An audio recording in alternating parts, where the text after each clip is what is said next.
up to suspense, to give it that kind of horror edge, but without, the blood and gore and everything, and just kind of leave the audience on the edge of their seat. For example, when the daughter Emmalyn is abducted, you don't actually see it.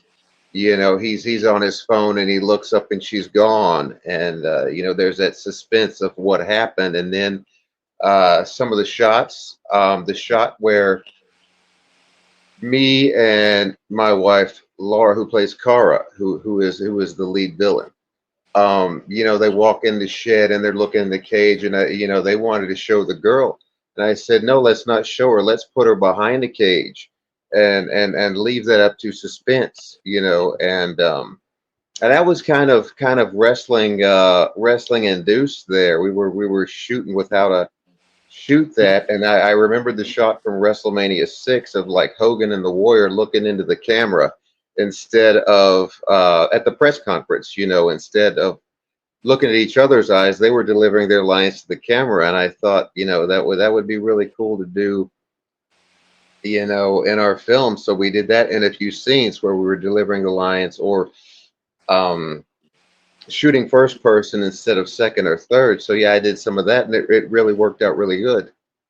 Yeah, I mean, and I thought it was done very nicely. Thinking back, like you said, like you didn't really see what happened, so you don't know if it was a forceful grab. You don't know if it was a, hey, come look at my dog kind of a grab. You don't know what happened, but something happened, and again, it puts you not from like a video or a movie, somebody watching a movie, but when you see it like that, it almost puts you in the parent's point of view because you're just as confused and as lost as they am. Is the daughter just playing hide and seek? Will she pop up? Did that guy really get her? Or was he gonna wait till later? Because sometimes there's movies, there might be, a villain. He might try to snatch somebody. It might not happen the first go. First go, it's kind of like a false flag, and then later on, something will happen down the line. So you never know which way a movie goes. And then when it doesn't happen, it's like, okay, well, where is she? And I think one of the airiest things about the whole thing was that she wasn't even like your first person. Like the first person you guys had didn't survive.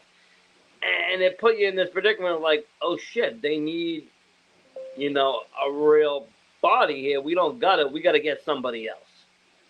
And it shows just kind of how heartless and cold that it really is. When you get into human trafficking. But to me, it was almost in a little bit way. I don't, and not to sound sadistic or anything, just the way it all kind of unfolded. It brought a little bit of like a comedic relief to that scene.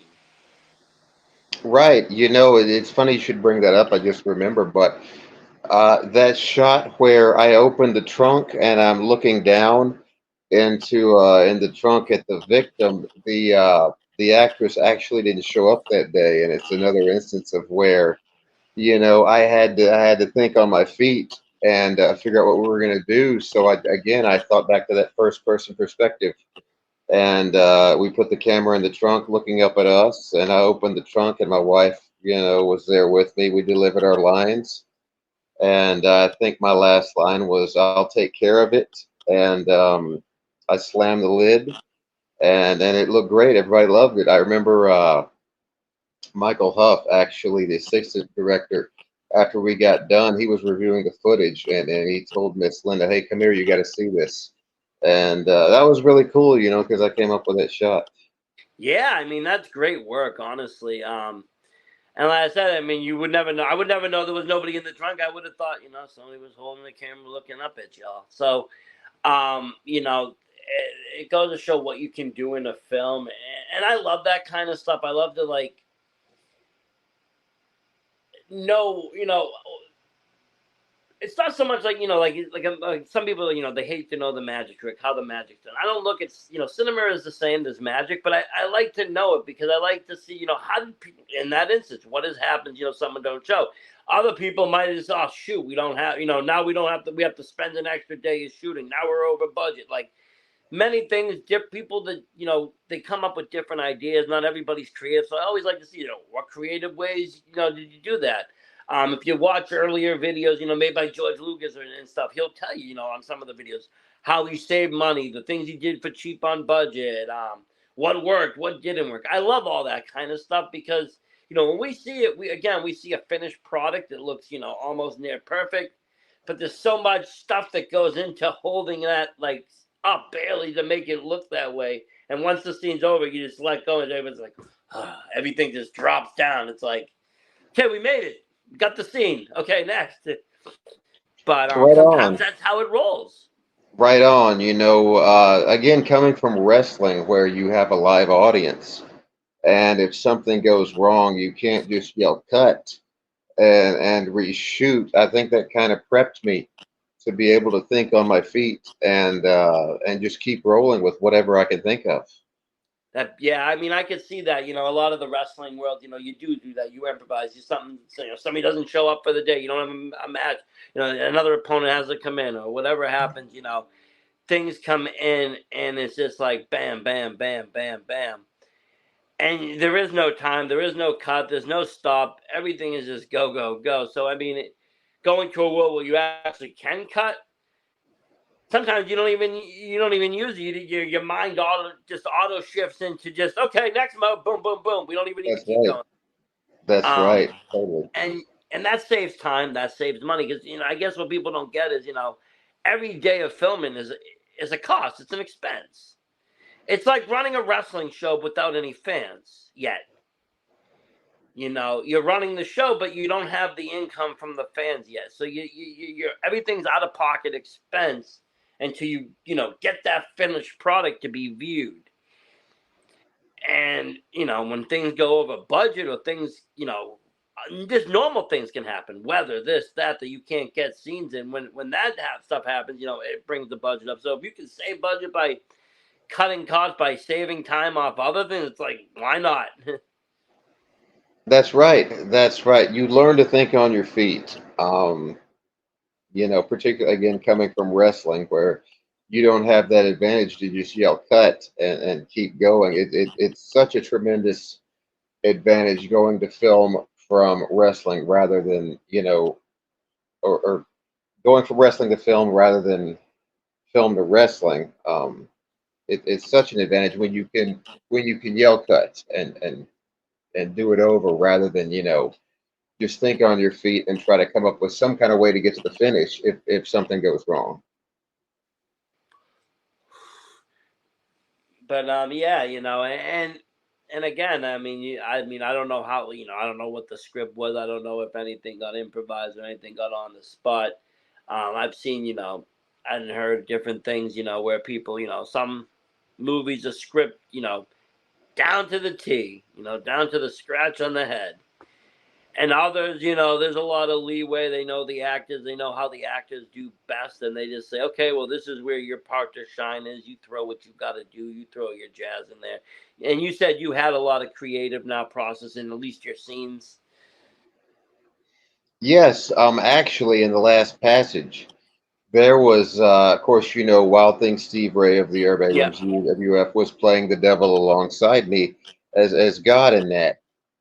And there was one scene where we completely forgot our lines, completely, and we just improv it. Again, both coming from a wrestling background, and they actually wound up keeping the footage that we did on our own, and that replaced the actual lines from the film. So, sometimes it works out that way. So basically, you had God and the devil cutting promos at each other. Right. Exactly. Exactly. That's awesome. But That's it awesome. works. It works. And I guess again, that's where the wrestling world comes in. Sometimes you can just what the message is. So if it's not delivered the exact way that it's written, you know how to still deliver the same message using other words, and you can get it out there. And sometimes it might be better. It might be more natural.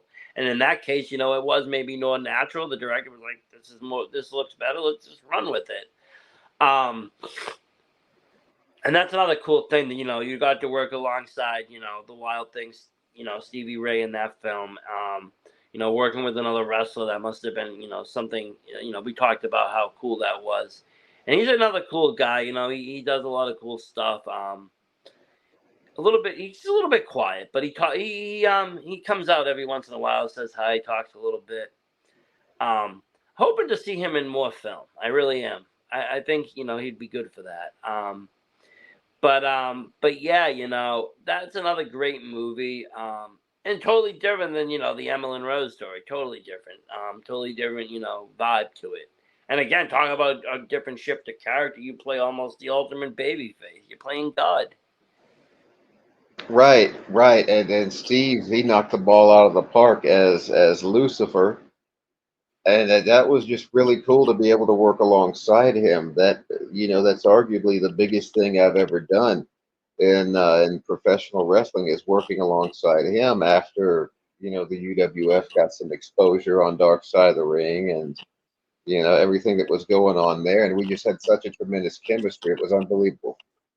And then you became curator of belts. You have like the belts and stuff. Right, right. Yes, sir. It's everything. I did again, his girl just sent me a message from him the other day. We got other stuff going on and we're gonna be bringing it to you. I can't go into a lot of it, you know how that goes, but Yeah, yeah, of course, of course.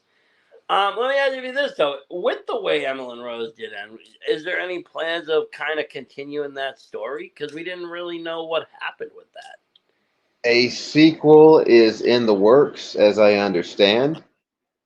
It is going to be titled The Return of Emmalyn Rose, and it is going to be a story about her her rescue and her redemption, survival through the whole situation or whatever. I'm going to be reprising my role as Jim, the heel, the villain. My wife will be reprising the role of Kara, uh, the German human trafficker or whatever.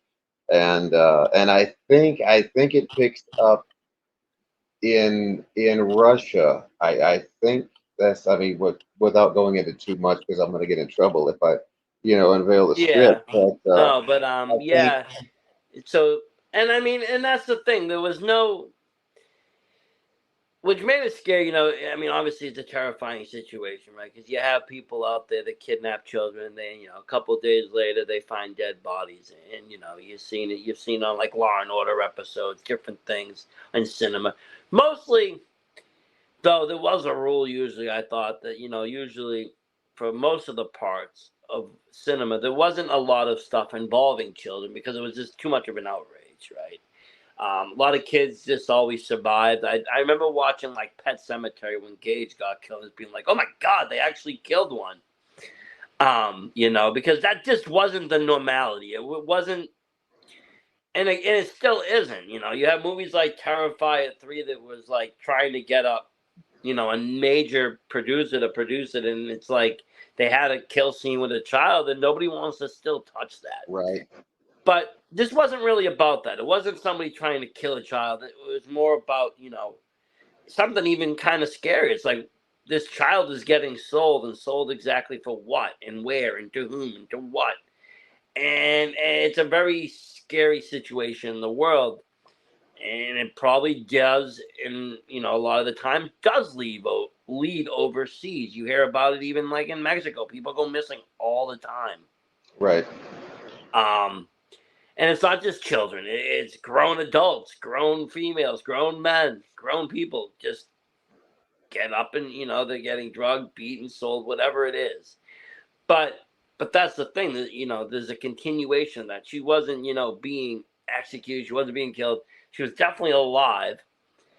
And we just didn't know where and why. And I guess that's, a great kind of a thing in a movie because now you can kind of play with, well, okay, yes, she was taken. You got her story, but then you got, what's the mastermind behind all this? He mentioned this one, but he was taking this. This isn't the only person. What's the game plan here? Who's in control of this? How deep does this even go? And then it goes into the bad guys, which it goes way beyond you now. It's kind of like, okay, there's somebody out there that's even higher up that's ordering these things, and people higher up than that, and that's the stuff conspiracies are made of. That's the stuff that kind of runs in people's minds all the time. Is it somebody prominent? Is it somebody of importance? Is it somebody in the government? Who somebody with money, power? It all can lead to these, kind of global conspiracies of taking and abducting people for whatever reason. So I find this very interesting, and it can go in so many ways. So I'm like really excited for it because, again, not every movie ends with every story ends with the child missing. You do hear about people being recovered.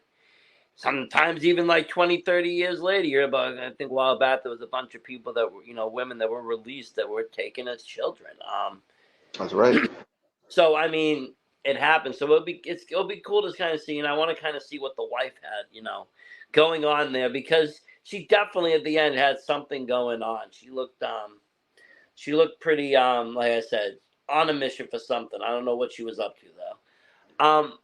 But yeah, it'll be a lot of fun. I'll be looking forward to that, and I'll keep watching the first one too. I'm a sucker for movies. Like if I like something, I'm one of those people that like just rewatch things over and over. Right. As I understand, I'm pretty much going to be getting my comeuppance in this one. I'm probably, don't quote me, but I'm probably suffering a pretty hideous death for Oh, if for the the mother stuff. gets a hold of you, it's all over with. I mean, Yeah, as far as it's just, I had heard something about a Rambo type, so it might be my body getting scattered. I she might take you don't out with a know. bow and arrow. I don't know. It could be floating. Right. It's gonna And, be. I wouldn't be surprised if they took my wife's role and turned her babyface. I don't know, but I wouldn't be surprised if there was some kind of a spin where she had experienced something like losing a child or a miscarriage, something that turned her into this person that Well, that yeah. I just mean, you don't happened know. to be close to children. Yeah, Well, that's the thing. In the movie, she's not your wife. You don't really know who she is. She's not really explained. She could have been taken as a young kid from one of the people overseas, and just kind of made into this role of you're gonna take others, and all the trauma comes back, and it's like, okay, maybe I'm gonna turn now. I don't need to do this anymore. I can end this cycle too, and that right, brings up right. another great point. Yes, sir. I'm really, like I said, it can go so many ways, and that's the cool thing about movies. And it brings on fan fiction. It brings on people to speculate, to talk about it. Me and my wife talked. We were like, "Hey, what did you think that was? What did you think that was?"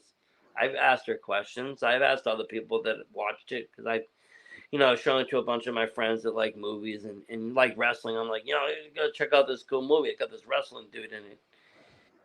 And I've shown the other films, too, where they can find them. That one's just the easiest one for me to always access. So I'm just like, click.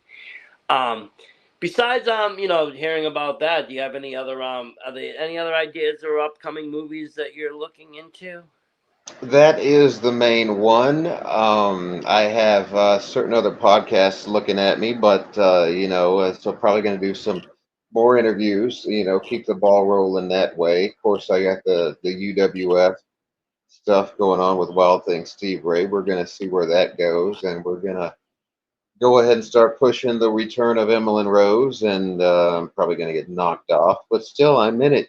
So hey, let's go. Hey, I mean, it's another movie. You played a good role. And again, I mean, that's almost it's part of like the movie. It's like me being like coming from like any kind of wrestling world. I don't know what I watched first, wrestling or horror. Probably wrestling. I'll say. I've been a fan of the bad guy, the heel. So in wrestling, there was times when I definitely didn't want the good guy to win, and obviously I knew which way it had to go. Sometimes in the movie, it just has to go that way. The overwhelming census says the bad guy got to die. He's got to go. And I'm always like, damn. Sometimes I like the character. Other horror movies, they get around with it. They get away with it with like Freddy and Jason and stuff because these are likable characters, so they can kill them and then just keep bringing them back every movie because they're supernatural anyways, and it doesn't really matter. But that's how they worked around that. But in most other movies, the bad guy's dead at the end. There's been a few movies where the quick surprise at the end, the bad guy will grab a snatch or kill, but most of the time the bad guy dies. But again, that's just part of the way kind of movies are.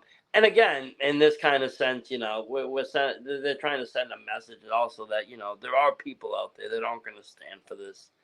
They will go after their loved ones. It might not be in law enforcement. It might not be. There's people out there with resources, and maybe that's what the mother was doing there. Maybe she was gathering intel. Maybe she hired her own freaking private detective. I don't know, but there's ways. People do internet searches all the time. There's ways of getting in and getting info that people in need, and doing things your own way. As much as Right. it's not, it's frowned upon. You shouldn't go after. You don't know what you're dealing with. Right. You don't know what kind of criminals and crazy people you're gonna walk into, but there are people with the mindset, and it's like, fuck it, I'm going after my loved one, and that is it. And Right. whatever happens, happens, and it does happen. We don't hear about it often, but it does happen. That's cool though. Like I said, just the whole thing, just your whole, kind of.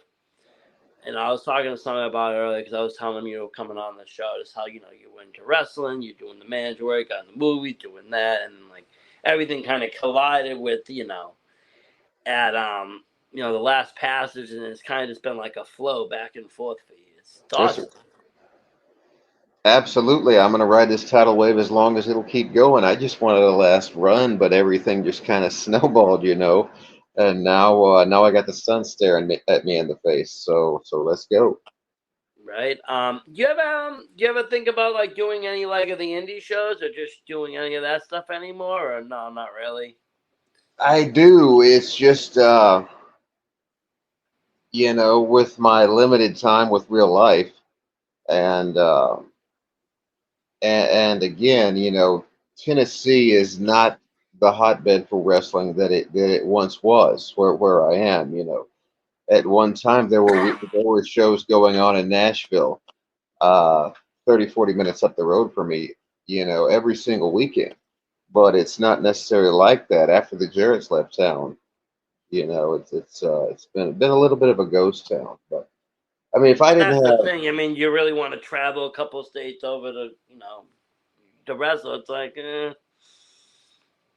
you're at that right, point. It's like I don't know. It has to be something decent. You're gonna let me push my movie. You're gonna let me push my acting. right, well, it's a matter of staying licensed in all those states, and whether you're a manager, wrestler, announcer, whatever, you still got to be licensed in all those states, and there's the money and the miles. Not if you And come up here. You can come up to Mass and wrestle anytime. No license. well, maybe I need to get up there. Maybe I need to sell this house and get some sweaters and move up to the Northeast. That's probably New what I England would need. love you up here. You would fit right in. But yeah, there's states up here that don't, and then there's like New Hampshire that does. So everybody just avoids New Hampshire. Well, in New York, I think they're licensed. I believe you have to be licensed. But other states like Mass, Rhode Island, no license. Promoters don't need licenses. Nothing. You can just kind of run a show. Just you don't. Gotcha. You better have insurance or something though. Know what the hell you're doing. Don't get in there and try to get people hurt. Or at least use people that know how to wrestle. But because that's the thing, without the license, there's no one kind of overseeing. I know a lot of the states it's just cash money, just being transaction, but there is some of the states take this shit very serious. Hmm. Some of them take the commission like it's a real sport. They'll treat it like boxing. You need the ambulance on premise. You need this on premise. You can't bleed. New York's like that. You start bleeding, they'll end the match right then and there. It doesn't matter if it was by accident, part of the show. I was at a show out there. They just stopped the match. The commissioner came into the ring. It's over. So it still exists out there. I guess down south it probably exists a lot more, just the way things are. Because I've heard other people, like Texas and stuff, they need a license, and I think actually I don't know about Texas. Maybe not in Texas. I don't know. Actually, I just had a few Texas people on too. I don't know if I asked them. I always, like I said, it changes because everything's state to state. It's crazy. But I know people that they have to work like 5 or 6 shows, in the course of a couple of weeks. They got to make sure they're all lined up, like you said, licensed. But If you do ever come to Mass, though, I do know that you can come and just get booked. But that's the thing, where you don't want to go and wrestle. You're not going to try to take a bunch of bumps and get hurt, and not be able to do your movie. At this point, it's like injuries can happen even just standing there by accident. No, I mean, if they could work me in, anybody out there for the record, and we could stick to 3 or 4 back bumps or whatever, and somebody else would call the match, I could probably, get through a last run. Yeah, But I would love to see somebody do it. I would love to see them, you reprise your role as God. Let's get Stevie Ray back as Lucifer. Let's have the match in the ring. Promote the movie. It would be like, kind of like No Holds Barred when they had the match for the movie. oh, Like that. that would be awesome if you could have the spotlight coming down the ring for my entrance, like that one WWE event. I don't know what it was, but it was God and Shawn Michaels against Vince McMahon and Shane, I think it was. Yes. And you could have the spotlight coming down for me, my entrance, and the lights could go out, and I could, come out from under the ring, get in, and then the lights would come back on, and then like that was my entrance. Yeah, that would be awesome if we did something That like would be that. great. Honestly, Then they could if be I like could see it, I would pay to see that. I would watch that.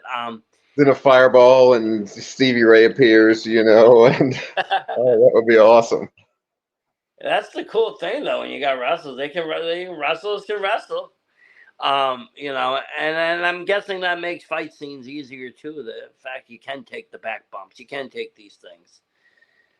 It does. At the same time, your people you're working with don't have that ability to work a punch or take a shot or take a bump, and even trying to guide them through that, it's not always that easy. And I No, was nobody can train in 3 hours how to wrestle. It's like, but you don't have to use like a stunt man for stuff, so that's a plus. right. And I've choreographed a lot of the fight scenes in the films, that I've been in, showing guys how to do things, and showing them where to put the cameras, uh, you know, to make it at least look somewhat legitimate. Yeah. I've done a little bit of that on the production side as well. Nice. Because I would just think wrestling is making a fight look right. So having that knowledge and knowing where, again, also where to place cameras, where to make things, get the best angles, where these guys that might not know how to do everything can just kind of you can hide the faults. The camera can be your best friend or your worst nightmare depending on how you point it. Right.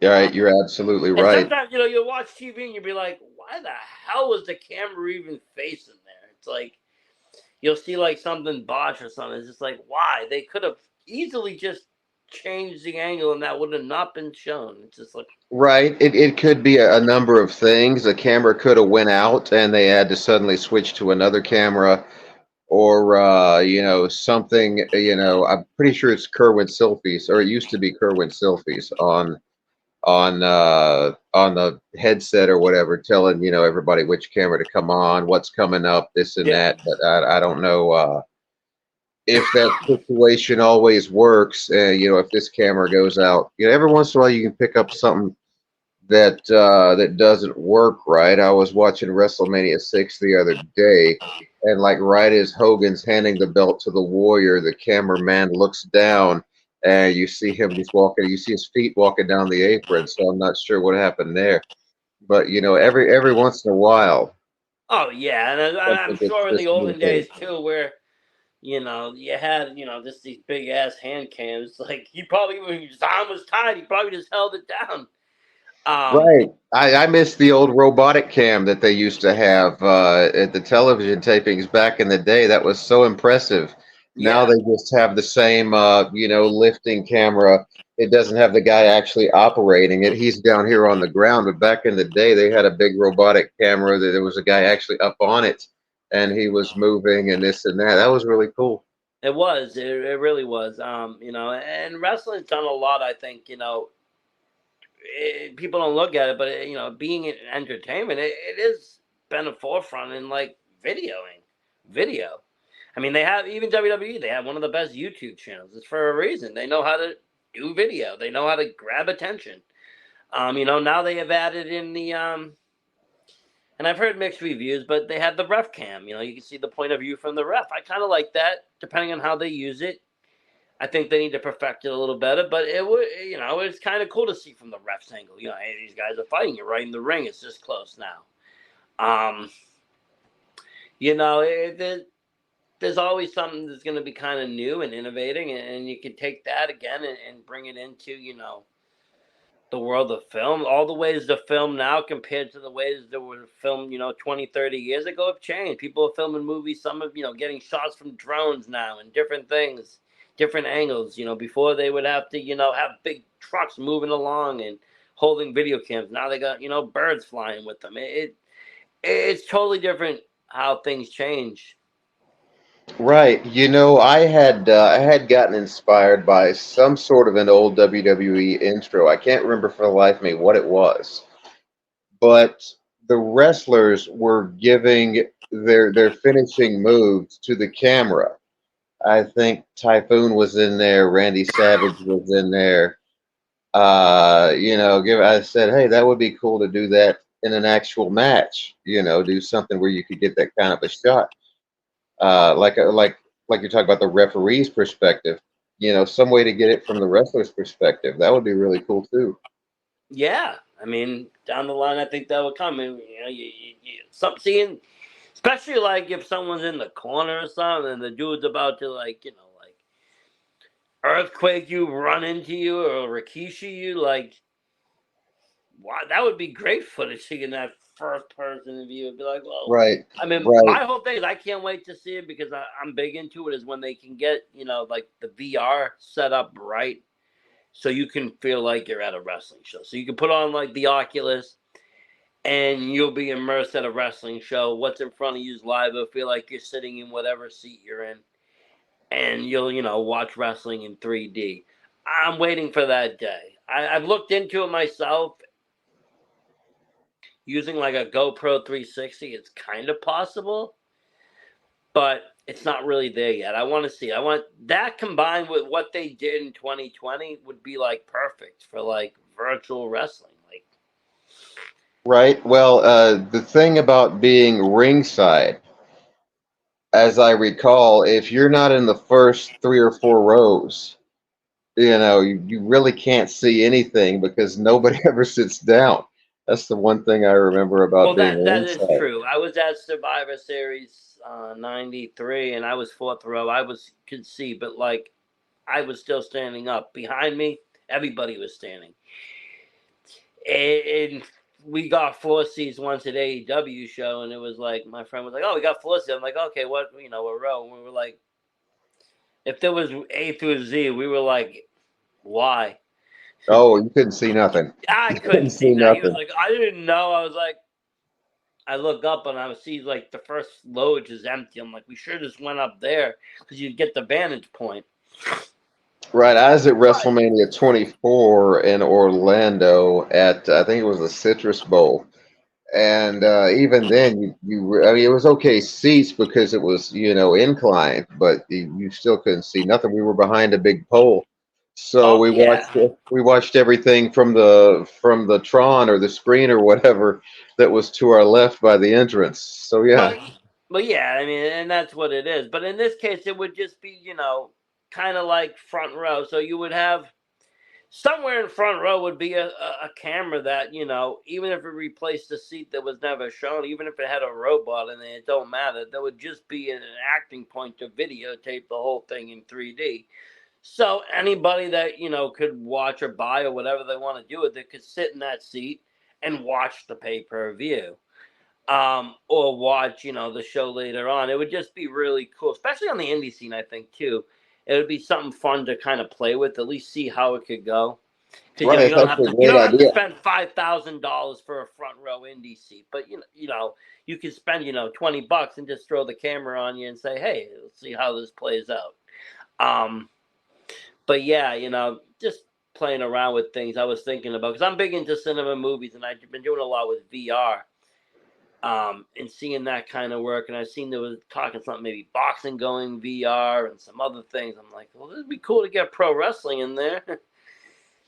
Right, I've actually seen what looks like some virtual reality audiences, artificial intelligence audiences. They just don't look real, you know. No, So yeah. it's like playing like video games, though. I mean, they used to just look like square lines with some makeable face.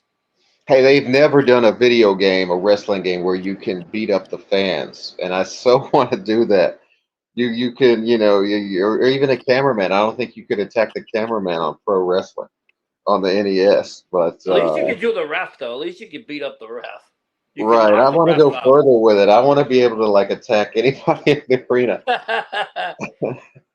Oh, that would be fun too. Oh man. But yeah, now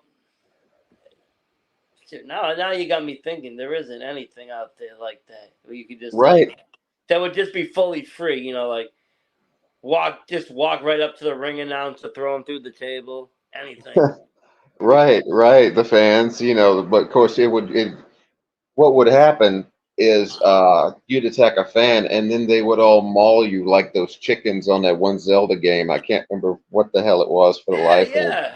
Well, it could be wrestling with Grand Theft Auto. You just have like a bunch of people just start beating you down, and you're gonna fight them off. And Right, right. That would be so awesome. I don't some know why I'm people will not be heard running, about some it. people will be fighting. It would be just total chaos. Till the Right, police come, and then you're gonna fight the police.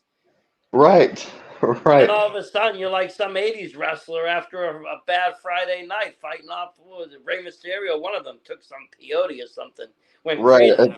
Attack the EMTs as they're putting Rey Yeah, Mysterio or somebody on a stretcher, man. That would be yeah. cool. You should get into all that. It'd be like wrestling for real. It'd be great. So that's Right, the games they should be bringing, not this. right. Absolutely, That would be. absolutely. I agree. I agree. Oh, that's good stuff. So let me ask you today, where people still find you, Michael Kevin Lovett? Where can they find you online? Well, whether it's YouTube, social media, the UWF, or wherever, you just Google my full name, Michael Kevin Lovett, and it'll take you to my film stuff, Facebook, wrestling stuff. That'd be the easy way rather than to give you every single URL or Yeah, yeah, website. yeah. I'll be honest. I searched you in Tubi and up you pop, so that worked. That's how I found the movie. I Gotcha. searched your Awesome. name. I Then couldn't it's remember the working. name of the movie, but I remembered your name, so I threw that in there and it came up. So I was like, okay, Okay, sweet. well there you go, guys, and you just Google that full name, Michael Kevin Lovett, and that'll put you on the path. Yeah, and you, of course, you have an IMDb page as well, right? Yes, it's under the full name, Michael Kevin Lovett as well. You can see Social all media, your Michael films, Kevin Lovett, try to. everything. They can be like me, try to be like on the hunt, try to see where everyone's streaming and where you can watch them all. And they're good flicks, so I will give you that. And kudos, Thank man. you. You've been killing it out there. I've watched a bunch of your movies, really doing a good job. You do good with your social, you do good everywhere. And, You too. You great too. job. You You too. know, Thank you, sir. but I always love checking in. Hopefully, I can't wait to see what happens with the return of Emmalyn. I mean, Rose, that's gonna be nuts. And if people haven't, they can go on now on Tubi and check it out. Emmalyn Rose, Disappearance of Emmalyn Rose. I think it is the full name or something like that. Great movie. It's not even that long either, and it gets right to the point. There's really no like filler. It's all just plot. Boom, boom, boom, boom. Very nicely done. Right to the point. Check that out, and you can see what all we're talking about if you don't know. And like I said, that second film, it's gonna be wild. We don't want to see you go though. I don't know. I might have to protest it if they're gonna kill you off. I don't know. Bring you back in the third one. Be like, he wasn't really dead. Um, Right. Hopefully we can keep this thing going. It's got a little buzz right now. The whole network does that we have going on here. So we're gonna see what happens. I love it. I love it. Thank you for taking the time, though. As always, it's been a pleasure. And at home, thank you for watching. Really is. And as always, support independent wrestling. Absolutely. That's donor